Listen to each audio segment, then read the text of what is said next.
September 19, 1944. Lorraine morning fog was no common mist. Thick and heavy, it rolled across hedgerows and fields to turn the French countryside into a gray sea where visibility ceased at 30 meters. At 7:30 hours, German Panther tank commander Unifizia Karl Hoffmann lifted his head above the cupola, peering out into the emptiness. The tank metal was cold, his breath misty in the cold air, but his hands shook with another cause. A moment before, he had witnessed something which broke all that he had assumed about armored warfare. From nowhere, a shadow appeared, low, swift, and unlike any tank he had encountered on the Eastern Front. It made 2 shots in quick succession. Before his gunner could even traverse the thick Panther turret, the ghost machine disappeared into the fog once more. To Hoffmann's left, just a stone's throw of about 50 meters, there was another Panther burning. The wreckage confirmed this was no illusion. Something was out there, stalking them. The German confidence. That morning, 42 Panthers of the 113th Panzer Brigade rolled into the attack. These were the pride of Germany, the armored spearhead intended to destroy Allied armor in open battle. The Panther, with its sloping armor and high-velocity 75mm KWK-42 gun, represented the epitome of German engineering.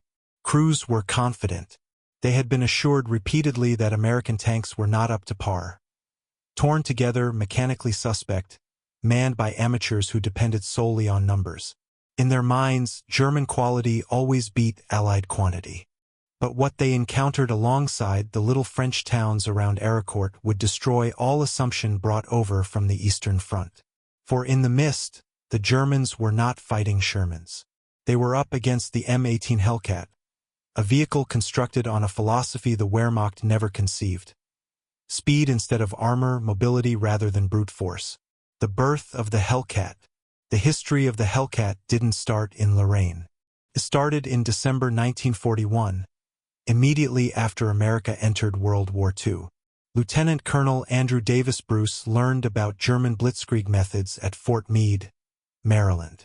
Rather than using tanks as battering rams to break through defenses, Bruce had a revolutionary idea. Why battle tanks with tanks in heavyweight slugging duels? Why not design a vehicle that could strike fast, annihilate, and evaporate before the foe was even aware? His 3 priorities were revolutionary. Speed first, firepower second, crew efficiency third. Armor, that was a weak fourth. Where German designs progressed from Panzer III Panzer IV Panther Tiger, each heavier, thicker, and slower, the Americans did the reverse. What came from it was the M18 Hellcat. By July 1943, the initial production Hellcats emerged from Buick's Flint, Michigan factory. Under the hood was a Wright R975 radial aircraft engine, 9 cylinders for 350 to 400 horsepower. In a 20-ton chassis, that kind of power translated to speed. The Hellcat was capable of reaching 55 miles per hour, 89 kilometers per hour, 60 miles per hour in bursts, claimed some crews. It wasn't merely quicker than the Panther. It was in a class of its own. On bumpy terrain, it could move at 40 miles per hour, whereas a Panther would break down at half that speed. For the Germans, in their view that survivability depended on armor thickness, this was insanity. For Americans, however, this was sheer genius. First blood in Italy. The Hellcat made its first appearance at Anzio, Italy, in 1944. Even in the mountains and narrow roads, its speed amazed German defenders. Yet those were minor encounters. The Wehrmacht had no clue yet about what the M18 embodied. By September 1944, however, the fog of Lorraine would expose its full effect. The stage at Arracourt. The German 113th Panzer Brigade had only been created a few weeks before, on September 4th. By the 16th, it had arrived at the front in 42 Panthers, crewed by veterans of the Eastern Front. These were the men who had engaged Soviet T-34s and KV-1s, where thick armor and firepower was survival. They thought France would be the same. Opposite them was the 704th Tank Destroyer Battalion, armed with M18 Hellcats. These American crews had months of training not only to drive quickly, but to employ speed tactically. Sprinting to flanking positions, shooting into exposed side armor, then vanishing before the Germans could engage. At dawn on September 19th, the two armies came together in fog so thick that Panthers moved at walking pace, fighting to peer through periscopes. The Germans anticipated swatting aside Shermans. Instead, they were to be attacked by Hellcats. The first clash. At 7:15, Lieutenant Edwin Leeper's 4 M18s waited stationary at Arracourt La Petite. Idling softly in their engines, crews gazed into the mist. Abruptly, the muzzle of a German 75mm gun emerged out of the fog just 30 feet away. Leeper gave the order. One Hellcat roared to life, leaping from its concealed position. From 0 to 30 miles per hour in seconds, something a Panther could never match, it raced to the flank and fired into the side of the German tank. Before the Panther's massive 7-ton turret could traverse, the American vehicle had vanished. In 5 minutes, 5 Panthers lay destroyed. The Hellcats had lost only one of their own. This was not tank combat as the Germans knew it. This was something new, combat at racing pace. Why the Hellcat worked. Hellcat-Panther mismatch wasn't a matter of armor penetration. It was a matter of philosophy. A Panther turret would take 60 seconds to turn all the way around. At low RPMs, longer than that. An M18 turret, weighing only slightly more than 2 tons, could snap rapidly, following targets in seconds. Panther units had 1 radio per platoon. Most used flags. Each Hellcat carried an SCR 508 FM radio, allowing crews to coordinate ambushes in real time. Panthers were constantly breaking down. Final drives seized, transmissions overheated. Hellcats, constructed with American automotive efficiency, ran hundreds of miles on a minimal amount of maintenance. Where German crews worked alone, American Hellcat crews hunted in teams. The fog battle expands. As the morning wore on toward 9 o'clock, Captain Tom Evans of Company C demonstrated the real power of tank destroyer doctrine. 1 platoon served as bait, enticing Panthers forward. 2 others sped along concealed routes, attacking from the flanks. This was doctrine put into practice to perfection. 1 unit holding attention, others positioning for the kill. The 113th Panzer Brigade's attack had by noon ground to a halt. In a single fight, Sergeant Henry R. Hartmann's Hellcat knocked out 6 German tanks, most of them Panthers. The arithmetic was horrifying. A Panther took 117,000 Reichsmarks to manufacture, 2,000 man-hours worth of effort. A Hellcat took $57,500, a fraction of the man-hours. Germany couldn't pay to exchange Panthers for Hellcats. But that's precisely what was taking place. German shock. Psychologically, it was worse than the losses for veterans of the Eastern Front. These were troops who had fought at Kursk, where thickness of armor and sheer muscle determined survival. The Panther was invincible, yet here it was, outmaneuvered by a machine with armor thinner than a truck's. Efforts at accommodation were for naught. Panthers attempted to advance in twos back-to-back to seal off all sides. But with no radios in every tank, coordination was awkward. The Hellcats, ever quicker, filled each opening. When reinforcement by the 111th Panzer Brigade arrived, German tankers were no longer assured predators. They were quarry, industrial reality. Behind this war revolution was cold industrial reality. America might make M18s in days. Germany could hardly replace its Panthers in weeks. 2,507 Hellcats left the lines between July 1943 and October 1944. High production reached 250 a month. Each required around 500 man-hours. A Panther required 2,000. When the 704th destroyed 39 Panthers at Arracourt at the cost of 4 M18s, that wasn't only a battle triumph, it was evidence that industrial might and tactical ingenuity had remade contemporary war. The turning point of September 19th. At sunset on September 19th, the Panther's aura of superiority was shattered. American tank destroyer doctrine, long questioned even within the U.S. Army, had been vindicated. The Lorraine fog didn't conceal tanks alone. It unveiled a new reality, that rapidity, coordination, and flexibility could conquer even the best of Nazi Germany's heavy armor. This was merely the start. The Battle of Arracourt would last for days, trying out both combatants to their limits. But on that first day, in the midst of mist and flames, the Hellcat had made its entrance into history. The battle of steel and speed, the tale of the M18 Hellcat versus German armor. Europe's battlefields in 1944 and 1945 were characterized by one harsh reality. The German military still had some of the world's most dreaded armored tanks. Their Tigers and Panthers were legendary, instilling fear in Allied crews who understood that one sharp hit from those enormous cannons was enough to leave a Sherman tank as a burning ruin. But in this dark phase of the war, a totally different type of American armored vehicle joined the fray.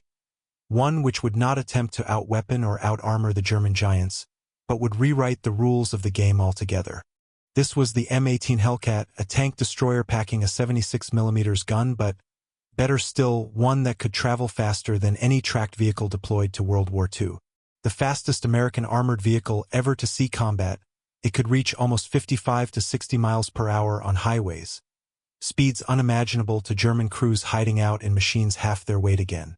It was not only the speed that made the M18 remarkable, however, but the revolutionary philosophy behind it.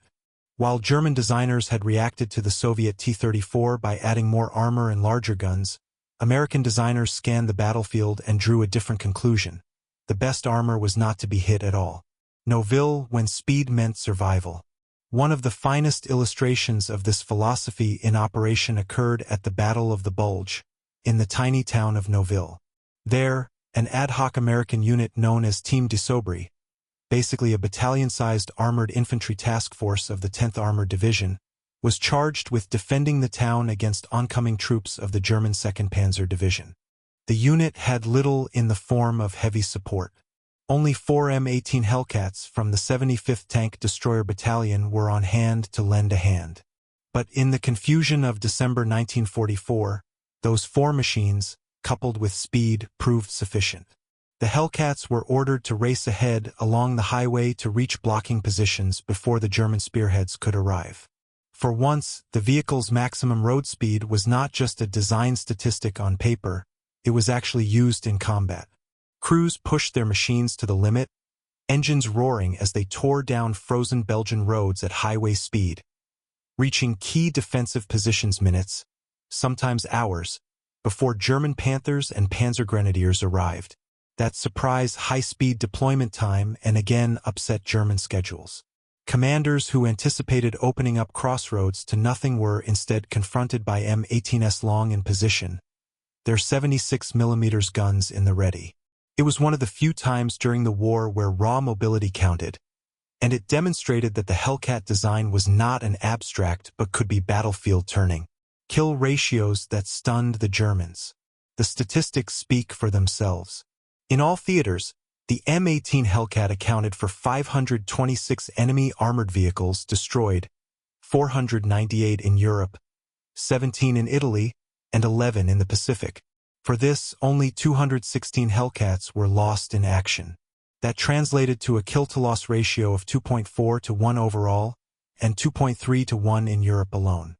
For comparison, this was the highest kill-to-loss ratio of any American armored vehicle of the war, higher than the Sherman, higher still than the highly acclaimed M36 Jackson with its 90mm gun. And perhaps most remarkably, the Hellcat accomplished this on the backs of results in spite of the fact that it wasn't actually intended as a tank fighter. Generally, M18 battalions were employed in makeshift capacities, infantry direct fire support, countersniper operations, or as extremely mobile artillery.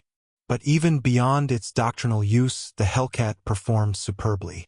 Its speed, its mobility, and its highly trained crews always put it at a premium, even against heavier German tanks. Two philosophies collide, Panther versus M18.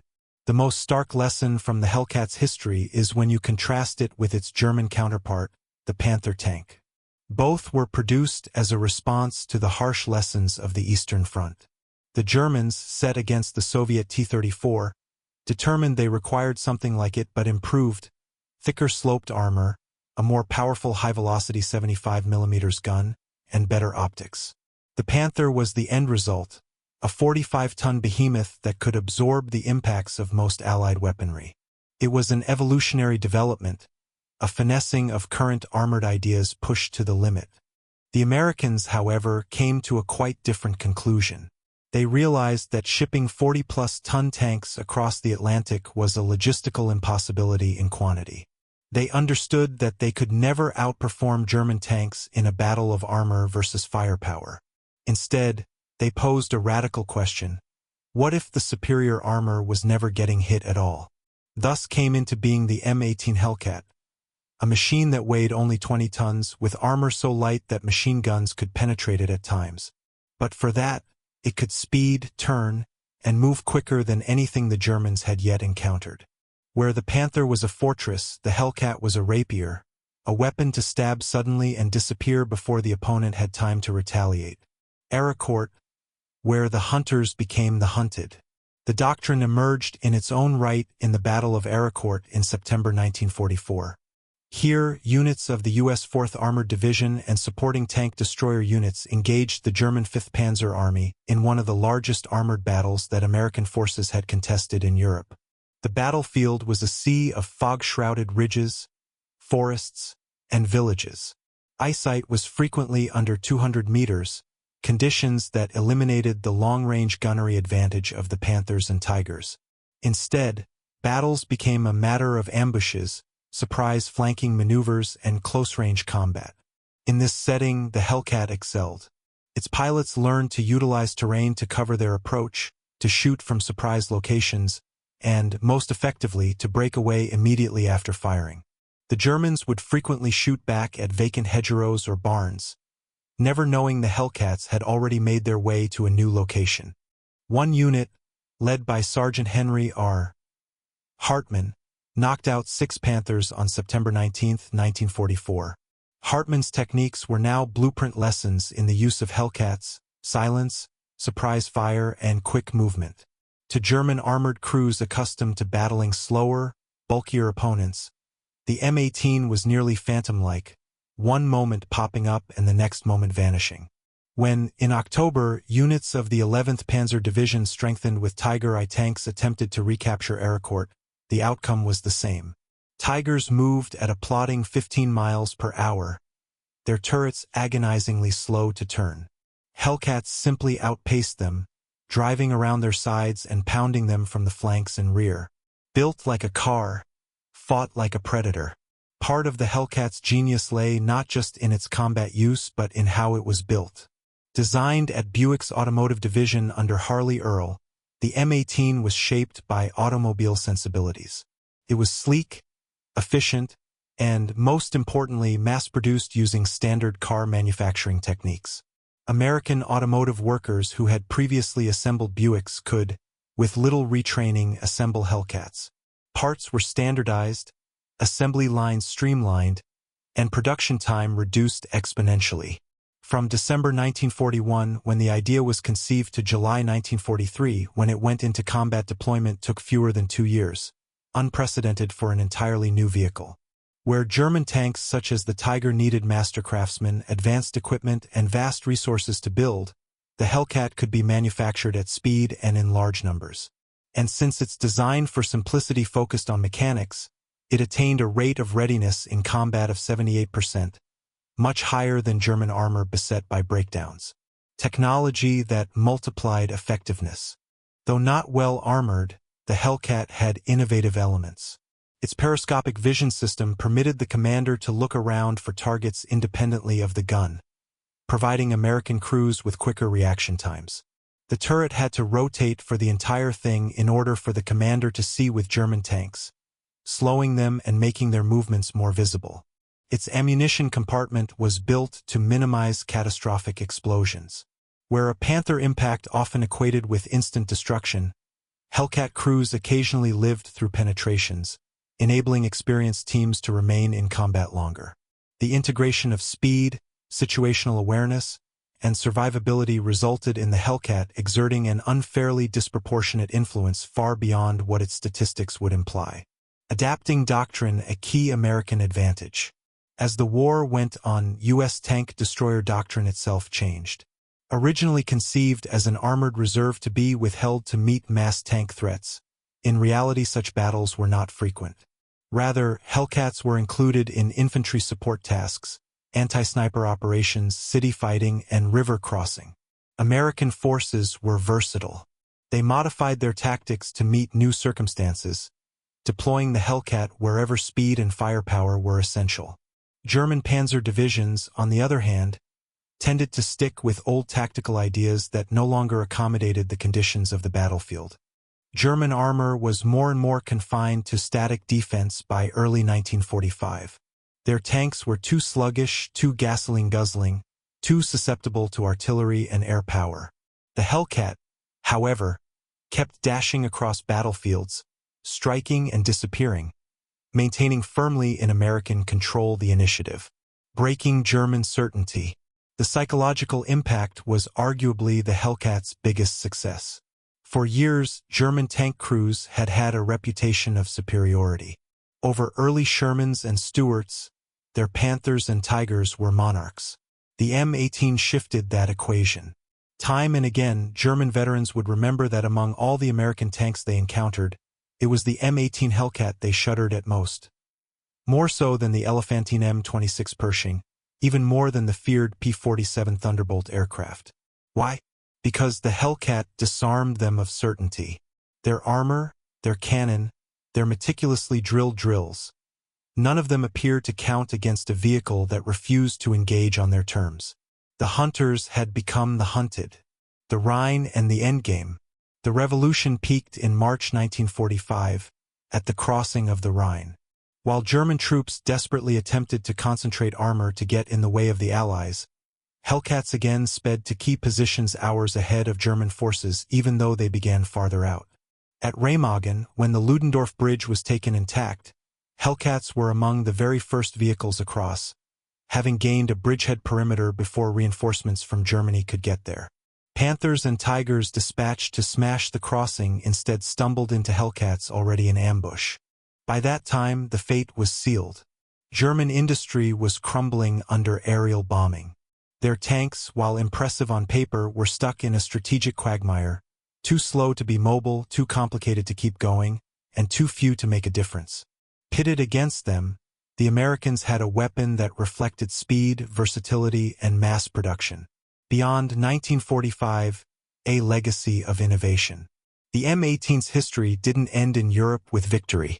Following the war, most were turned into M39 armored utility cars, having their turrets taken off to transport troops and materials.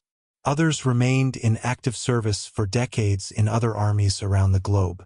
Above all, the Hellcat's philosophy endured. The notion that mobility and flexibility might be more powerful than brute armor helped shape the design of contemporary main battle tanks, the American M1 Abrams, the German Leopard 2, the Israeli Merkava. All of these vehicles, despite being heavily armored, prioritize speed, agility, and awareness of the situation, principles first tested in combat by the Hellcat. Even in the 1950s, former Wehrmacht officers in their counsel to the new West German Bundeswehr cautioned against heavy tanks and preferred mobile systems based on experience with the M18. The terror it had inculcated in them still lingered in their minds. Final reflections: when speed defeats strength. In retrospect, the numbers are stark. Production begun December 1941. Prototype tested April 1943. Production ceased October 1944. Total produced 2,507 units. Total kills attributed 526. Losses 216. Kill ratio 2.4 to 1. Maximum speed 55 to 60 miles per hour. Road versus Panther 29 miles per hour. Tiger 24 miles per hour. But beyond the statistics, the M18 stood for something more. It was a demonstration that wars are not necessarily won by the largest gun or the heaviest armor. Victory sometimes lies with the side that's willing to experiment, to defy conventional wisdom, and to engage in unconventional ways. To the German crews who faced the Hellcat in the mist of Lorraine or on Rhine's banks, it was a lesson inscribed in steel and fire. Their great tanks, which were symbols of power, were made helpless by a machine half their size and twice their speed. The M18 Hellcat was more than a tank destroyer. It was a revolution on wheels, an automobile that broke German confidence, remade Allied doctrine, and left a record that is still apparent in each contemporary tank that growls across a battlefield today. Ultimately, the Hellcat demonstrated that in war, as in life, it is not necessarily the strongest who survives, but the most flexible. And on the battlefields of Europe, the fastest hunter was the one that brought the tide.